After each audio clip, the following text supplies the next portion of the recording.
नमस्कार किसान भाइयों, मेरा नाम है राकेश और आप देख रहे हैं राकेश फार्मिंग। किसान साथियों, आज इस वीडियो में हम बात करने वाले हैं कि धान में बालियां निकलते समय हमें किन किन बातों का ध्यान रखना चाहिए ताकि हमारी जो धान की बाली है वह लंबी हो सके। ऐसा क्या करना चाहिए किसान भाइयों कि बालियों में हमारे 100% दाने का भराव हो, एक भी बाली हमारी खाली ना रह सके। किसान भाइयों, वीडियो बहुत ही ज्यादा महत्वपूर्ण है। अगर आपकी भी धान की फसल में बालियां निकल रही हैं तो इस वीडियो को पूरा अंत तक जरूर देखिएगा। साथ ही मुझे पता है आप हमारे इस नए चैनल पर पहली बार आए हैं तो कृपया सब्सक्राइब करके बेल आइकन को भी जरूर दबाएं। किसान भाइयों, अब तक जो भी खाद उर्वरक निराई गुड़ाई हमने करी है, सिंचाई करी है, उससे हमारी जो धान की फसल है ना, उसकी लंबाई बढ़ी है, उसमें बढ़वार अच्छी हुई है, फुटाव बढ़िया हुआ है, कल्लों की संख्या बढ़ी है। अब बारी है किसान भाइयों धान में बालियों में दाने के भराव की, बालियों के साइज को लंबा करने की। अभी इस अवस्था पर किसान भाइयों कुछ 3 बहुत महत्वपूर्ण बातें हैं जिन्हें हमें जरूर से ध्यान रखना चाहिए।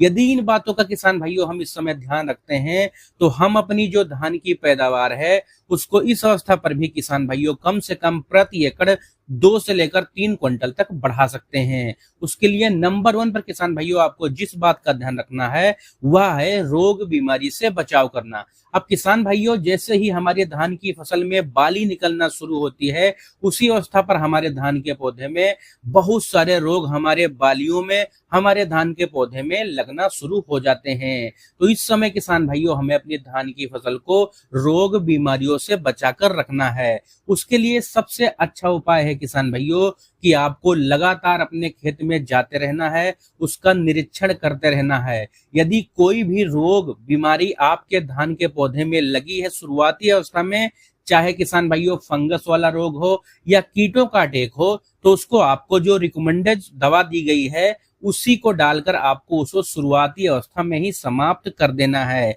किसान भाइयों, किसी भी रोग बीमारी को यदि हम शुरुआती स्टेज में टैकल करते हैं, उसमें दवाओं का प्रयोग करते हैं, तो हमें इसका 100% रिजल्ट मिलता है, क्योंकि कम एरिया में बीमारी फैली रहती है और जब हम दवा डालते हैं तो पूरी बीमारी 100% ठीक हो जाती है। यदि हम इस समय गलती करते हैं, इग्नोर करते हैं किसान भाइयों, अपनी फसल का निरीक्षण अच्छे से नहीं करते हैं, रोग बीमारी अधिक मात्रा में हमारे धान के पौधे में लग जाती है तो हमारा खर्चा कई गुना बढ़ जाता है और रोग भी किसान भाइयों 100% कंट्रोल नहीं हो पाता। अब किसान भाइयों, जब धान में बालियां निकल रही होती हैं तो इस अवस्था पर 3-4 प्रमुख रोगों का अटैक होता है, जिसमें से प्रमुख है किसान भाइयों जो है शीत ब्लाइट। अब शीत ब्लाइट किसान भाइयों एक फंगस वाला रोग है, यह पौधे के निचले क्रम से शुरू होता है किसान भाइयों। अधिक नमी, सिंचाई और अधिक पानी वाली किसान भाइयों यह बीमारी है। अब इसको ठीक करने के लिए आपको किसान भाइयों अच्छे फंगीसाइड का प्रयोग करना है। कीट जनित रोगों की बात करें किसान भाइयों तो इस अवस्था पर तना छेदक सुंडी, पत्ता लपेट सुंडी और गोब की सुंडी का अटैक सबसे ज्यादा देखा गया है। अब इसको कंट्रोल करने के लिए किसान भाइयों आप किसी अच्छे कीटनाशक का प्रयोग कर सकते हैं यदि आपके धान की फसल में रोग बीमारी लगी हुई है। अगर रोग बीमारी नहीं लगी है तो आपको बिल्कुल भी डालने की जरूरत नहीं है। अब नंबर 2 पर किसान भाइयों आपको जिस बात का ध्यान रखना है धान में बाली निकलते समय पर, वह है किसान भाइयों खास स्प्रे और उर्वरक का प्रयोग करना। किसान साथियों, धान में बालियां निकलते समय भी हमारे धान के पौधे को कई सारे विशेष पोषक तत्वों की आवश्यकता होती है। यदि उनकी पूर्ति इस अवस्था पर किसान भाइयों हम करते हैं तो काफी ज्यादा फायदा हमें देखने को मिलता है धान की फसल में। किसान भाइयों, जब धान की फसल में आपके लगभग 30 से लेकर 50-60% तक बालियां निकल चुकी हों, इस अवस्था पर आपको एक खास स्प्रे का प्रयोग करना चाहिए। इसका नाम है NPK 13045। किसान भाइयों यह बहुत ही जबरदस्त स्प्रे है। बालियां निकलते समय यदि इसका प्रयोग आप इस अवस्था पर करेंगे तो इसके आपको चमत्कारिक लाभ देखने को मिलेंगे। इसको डालने के बाद हमारा जो धान का पौधा है उसमें हरियाली बढ़वार बहुत अच्छे से होगी, पीलापन खत्म होगा। बालियों का जो साइज है किसान भाइयों यह उसको काफी ज्यादा बढ़ाएगा। बालियां हमारी लंबी और गुच्छेदार आएंगी। हमारे पौधे में किसान भाइयों स्वस्थ बालियों का निर्माण होगा। यह हमारे पौधे की जो रोग प्रतिरोधक क्षमता है किसान भाइयों उसको भी काफी ज्यादा बढ़ाएगा, क्योंकि इसमें किसान भाइयों 45% पोटास की मात्रा पाई जाती है। और पोटास इस अवस्था पर जब हमारे धान के पौधे में जाता है किसान भाइयों तो हमारे धान के पौधे की जो रोग बीमारी सहने की क्षमता है वह बढ़ जाती है और हमारी जो धान की फसल है वह अधिक सूखा व अधिक जल भराव के प्रति किसान भाइयों जो है सहनशील रहती है। साथ ही किसान भाइयों सभी बालियों में जो दाने का 100% भराव होता है, दाने में चमक को किसान भाइयों बढ़ाता है, दाने मोटे सुंदर चमकदार और वजनदार बनते हैं और किसान भाइयों हमारी जो धान की फसल है उसमें पैदावार में काफी ज्यादा वृद्धि होती है। साथ ही हमारे पौधे में जो तना है उसको काफी ज्यादा मजबूती मिलती है। किसान भाइयों भविष्य में यदि तेज हवाएं भी चलती हैं तो आपकी जो धान की फसल है उसके गिरने का खतरा कम रहता है। तो आप किसान भाइयों इस जबरदस्त खाद का प्रयोग कर सकते हैं बालियां निकलते समय।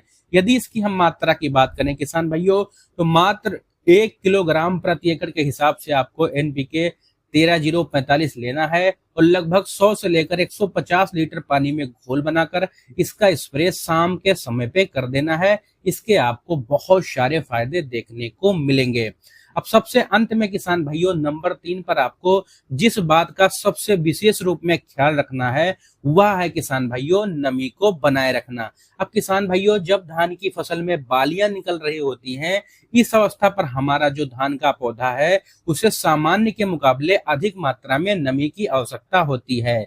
लेकिन आपको ऐसा भी बिल्कुल नहीं करना है किसान भाइयों कि जैसे शुरुआती अवस्था में धान की फसल की जब हम रोपाई करते हैं तो पूरा खेत पानी से भर देते हैं।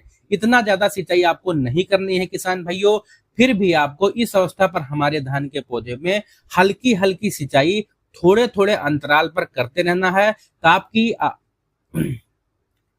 तब भी किसान भाइयों लेकिन फिर भी किसान भाइयों आपको अपनी धान की फसल में थोड़े थोड़े अंतराल पर हल्की हल्की सिंचाई निरंतर करते रहना है ताकि आपके पौधे को पर्याप्त मात्रा में नमी मिलती रहे। किसान भाइयों अगर इस अवस्था पर हमारे धान के पौधे में नमी की कमी हो जाए बालियां निकलते समय तो हमें कई सारे नुकसान हो सकते हैं। जैसे किसान भाइयों हमारी जो धान की फसल होगी ना उसमें बालियों का साइज छोटा रह जाएगा चाहे हम जो भी खाद डाल दें। साथ ही किसान भाइयों हमारी जो धान की फसल है उसमें बालियों में जो दाने का भराव है वह अच्छे से नहीं हो पाएगा। अगर कुछ दाने भरेंगे भी किसान भाइयों तो उनकी क्वालिटी अच्छी नहीं होगी, दाने पतले कमजोर टेढ़े मेढ़े होंगे किसान भाइयों। इसलिए किसान भाइयों जब धान की फसल में बालियां निकल रही हो उस अवस्था पर आपको अपने पौधे में किसान भाइयों खेत में प्रचुर मात्रा में नमी बनाकर रखना है। फिर आपको किसान भाइयों सबसे ज्यादा पैदावार मिलने की पूरी संभावना है। किसान भाइयों अगर आप भी अपनी धान की फसल में बालियां निकलते समय इन 3 मुख्य बातों का ध्यान रखते हैं तो निश्चित ही किसान भाइयों इस साल आपकी जो धान की पैदावार है वह सारे रिकॉर्ड तोड़ने वाली है, आपको बम्पर पैदावार मिलने वाली है।